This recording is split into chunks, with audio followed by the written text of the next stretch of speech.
Hi friends, welcome to my channel. AP వాతావరణ శాఖ నుంచి వెదర్ రిపోర్ట్ వచ్చింది. సో సోమవారం ఏ జిల్లాల వర్షాలు కురనున్నాయని తెలుసుకుందాం. వీటితో పాటుగా నైరుతి ఋతుపవనాలకు సంబంధించిన అప్డేట్ కూడా అయితే తెలుసుకుందాము. వీడియోని అయితే స్కిప్ చేయకుండా చివరి వరకు చూడండి. వీడియోలోని ఇన్ఫర్మేషన్ నచ్చితే ఛానల్ని సబ్స్క్రైబ్ చేసుకోండి. వీడియో యూస్ఫుల్ అనిపిస్తే మీ ఫ్రెండ్స్ అండ్ ఫ్యామిలీ మెంబర్స్కి మన వీడియోస్ని షేర్ చేసి నాకు సపోర్ట్ చేయండి. చాలామంది వీడియోస్ చూస్తున్నారు కానీ లైక్ చేయట్లేదు.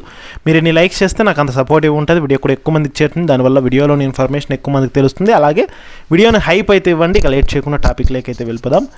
ఏపీలో సోమవారం రోజున భిన్న వాతావరణం నెలకొంటుందని వాతావరణ శాఖ తెలిపింది. ముఖ్యంగా పలు జిల్లాల్లో పిడుగులతో కూడిన మోస్తరు వర్షాలు పడతాయని, అక్కడక్కడ తీవ్ర వడగాలులు వీస్తాయని హెచ్చరికలు అయితే జారీ చేసింది. ఇక పూర్తి వివరాల్లోకి వెళ్తే ఉత్తర దక్షిణ ద్రోణి ఇప్పుడు దక్షిణ బీహార్ నుండి జార్ఖండ్ మరియు ఒడిశా మీదుగా ఉత్తర కోస్తాంధ్రప్రదేశ్ వరకు సగటు సముద్ర మట్టానికి 1.5 కిలోమీటర్ల ఎత్తు వరకు విస్తరించి కొనసాగుతోంది.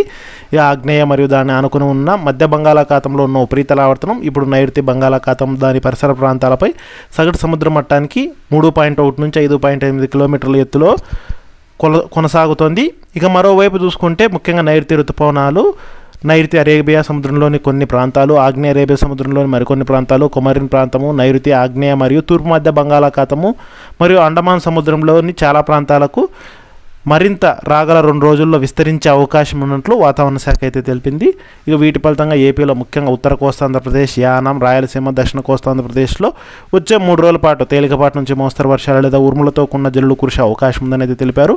ఉరుములతో కూడిన మెరుపులు కూడా సంభవిస్తాయని, బలమైన గాలులు గంటకి 50 నుంచి 60 కిలోమీటర్ల వేగంతో వీచే అవకాశం ఉన్నట్లు తెలిపారు. అసౌకర్య వాతావరణం కూడా నెలకొంటుందని అయితే హెచ్చరికలు అయితే జారీ చేశారు. ఇక మరోవైపు చూసుకుంటే రాష్ట్రంలో ఎండలు రికార్డు స్థాయికి అయితే చేరాయి. ముఖ్యంగా ఈ సీజన్లో అత్యధిక ఉష్ణోగ్రతలు నమోదయ్యాయి. మరో 3 రోజుల పాటు ఇదే తీవ్రత కొనసాగే అవకాశం ఉన్నట్లు ఏపీ విపత్తుల నిర్వహణ సంస్థ అయితే తెలిపింది. ఇక సోమవారం రోజున కోనసీమ, తూర్పుగోదావరి, పశ్చిమ గోదావరి, పోలవరం, ఏలూరు, ఎన్టీఆర్, కృష్ణా, గుంటూరు, బాపట్ల, పల్నాడు, ప్రకాశం జిల్లాల్లో 45 నుంచి 47 డిగ్రీల ఉష్ణోగ్రతలు నమోదవుతాయని, ఇక విజయనగరం, పార్వతీపురం, కాకినాడ, మార్కాపురం, నెల్లూరు జిల్లాల్లో 43 నుంచి 45 డిగ్రీలు, ఇక రాయలసీమ జిల్లాల్లో శ్రీకాకుళం, అల్లూరు సీతారామరాజు, విశాఖపట్నం, అనకాపల్లి జిల్లాలో 40 నుంచి 43 డిగ్రీల ఉష్ణోగ్రతలు నమోదయ్యే అవకాశం ఉందని తెలిపారు. ఇక సోమవారం 29 మండలాల్లో తీవ్ర వడగాలులు, 166 మండలాల్లో వడగాలులు వీచే అవకాశం ఉందని, ఆ యొక్క వడగాలులు వీచే మండలాల లిస్ట్ని అయితే కనుక విడుదల చేశారు. సో ఆ లిస్ట్ అనేది కింద డిస్క్రిప్షన్లో అయితే ఇస్తాను, ఒకసారి చెక్ చేయండి.